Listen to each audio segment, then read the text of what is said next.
Bagaimana kita bisa mendorong proses pendidikan Indonesia itu bisa berkualitas. Tadi saya lihat banyak sekali tantangan-tantangan yang disampaikan oleh pemerintah. Tentunya tantangan tersebut haruslah kita kawal sama-sama, karena masyarakat sangat tahu anggaran belanja negara itu 20% untuk fungsi pendidikan. Dan tentunya masyarakat berpikir, sudah anggaran begitu besar, 700 triliun lebih, kenapa skor PISA kita masih juga rendah? Nah, ini kan menjadi catatan Pak Isa. Kemudian apa lagi? Yang menjadi catatan kita, kenapa kuliah kita masih mahal? Yang menjadi catatan lagi, yang disampaikan oleh pemerintah, tantangannya adalah banyaknya pengangguran dari vokasi. Dari semua tantangan yang dipaparkan oleh pemerintah di slide halaman 16 tersebut, tentunya kita coba lihat lagi pagu indikatif dari anggaran tersebut.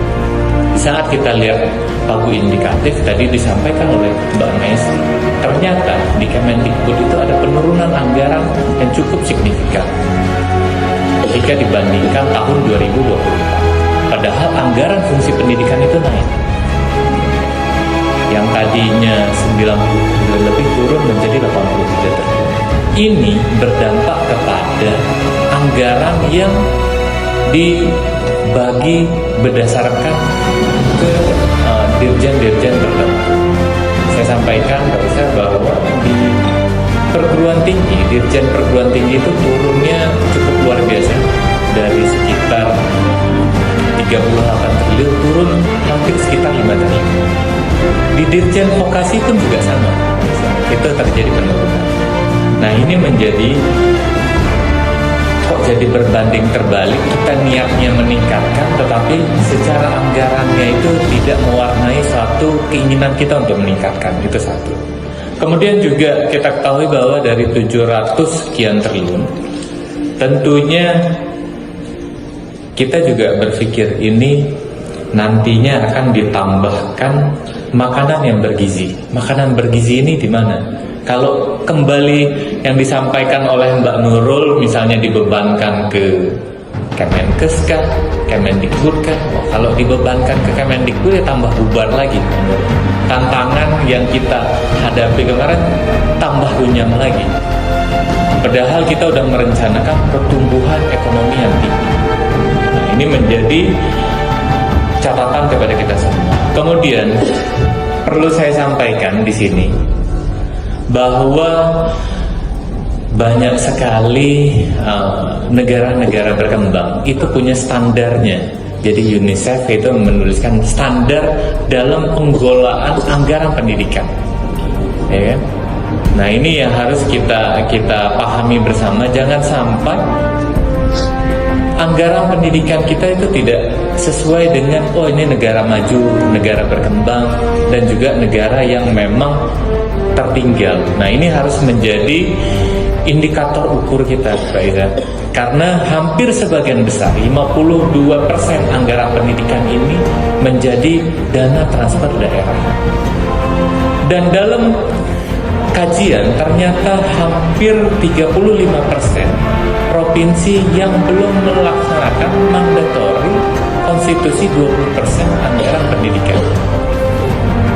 Akhirnya apa? Berdampak kepada tidak ada pengangkatan guru honorer udah lulus ternyata gak dapat SK pengangkatan, dan mereka yang udah lulus pun udah diangkat untuk perpanjang SK-nya pun juga bermasalah.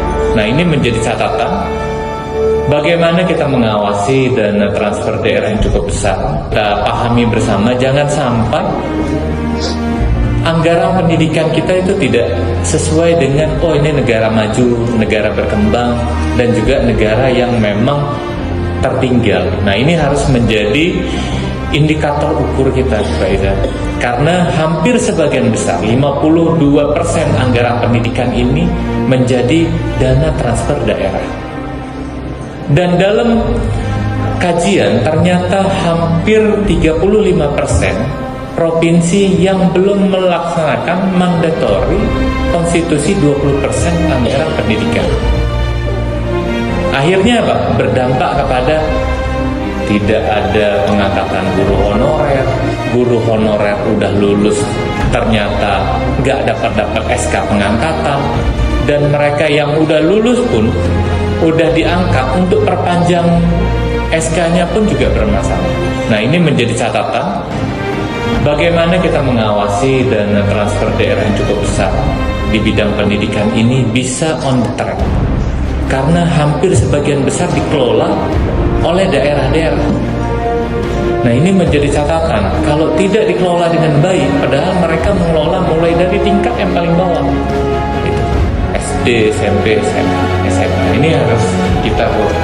Kemudian juga yang menjadi perhatian kita adalah dana fungsi pendidikan yang dikelola oleh KL lain, ini Pak Isa. Jadinya